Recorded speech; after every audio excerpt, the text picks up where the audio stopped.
Go and support this movie in theaters. That's if they release it in theaters, because I'm hearing they might not, and only release it on streaming, which I'm not a fan of. But it is what it is, because I support people. I support the people behind the movie, not really so the company. But the movie got leaked. I watched it, and let's talk about it. The plot of the movie goes as such, unless they change things up before the official release. Team Avatar is in the mid-20s, and it's been like 10 years since the TV show Avatar: The Last Airbender. So everyone has gone their separate ways, still friends, but they have responsibilities as adults now. Zuko is the leader of the Fire Nation, and Katara is leading the Republic City, the same Republic City from Legend of Korra, while Sokka and Toph are just bumming around in their villages. We follow Aang as he's preserving their air temples and collecting artifacts when he's attacked by a group of non-benders called the Denied. The Denied feel like they have been denied equality as they have no powers, and the Avatar wasn't there for them when they needed him. So they attack Aang, not to kill him, but they certainly were trying, but to retrieve an ancient map to lead them to a staff from a past Avatar named Sonam that can grant airbending powers to non-benders. From there, the story turns into a classical journey adventure into lost lands to find this item as the team Avatar teams up, but Aang finds another airbender sealed away from 5,000 years ago, which is a significant difference because Aang is only sealed away for 100 years, named Taga, and he helps them throughout the journey.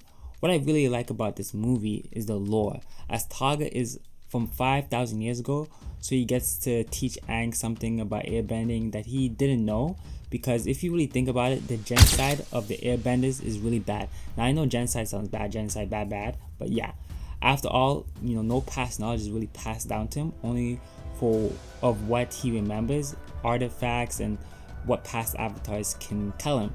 But other than that, he really doesn't know anything about, the ways of the airbender. That lies in the heart of the conflict for Aang in the movie, because he yearns for more airbenders, as Republic City is supposed to be a city of all nations. He's the only airbender there, so when he meets Taga, he takes an instant liking to him, even if they might have some differences in philosophy. But for characters, it's mostly Aang and Taga that get the most character development, but it's really good, right? And we also get to see some lore of the past Avatar, Sonam. She lore dumps on us, and just like maybe it's so like or when in Legend of Korra, where we got to see like the first Avatar.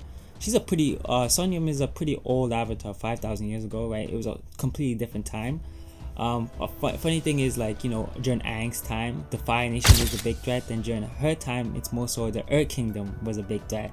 So it's it's a lot. It's little things like this that really elevate the story. But anyway, Toph is still really strong, like unmatched, because when she fights, the animation is going crazy, and that goes for anyone in the movie. When they fight, it looks crazy, it looks amazing.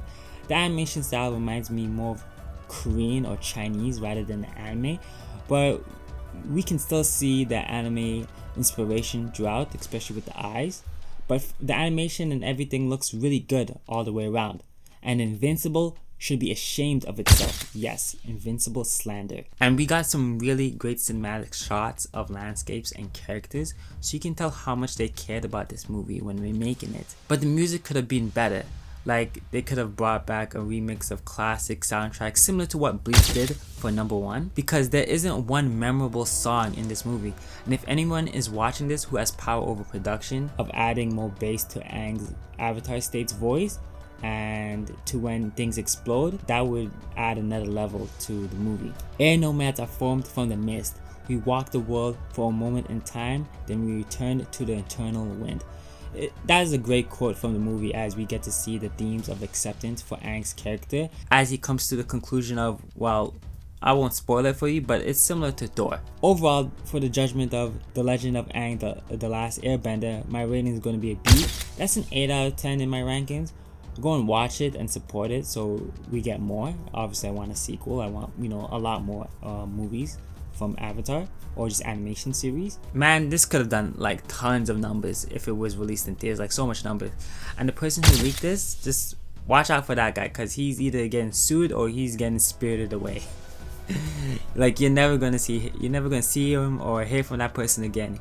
He might as well have left the country, or he's sleeping with the fishes. Okay, for real, this guy is gone. This guy's done for. Anyway, what did you think about The Legend of Aang: The Last Airbender? Will you wait for the official release, or did you watch the leaked version? Did you like it? Did you hate it? Did you think it was mid? Let me know in the comments, and make sure to like and subscribe. And Janae, my anime cult.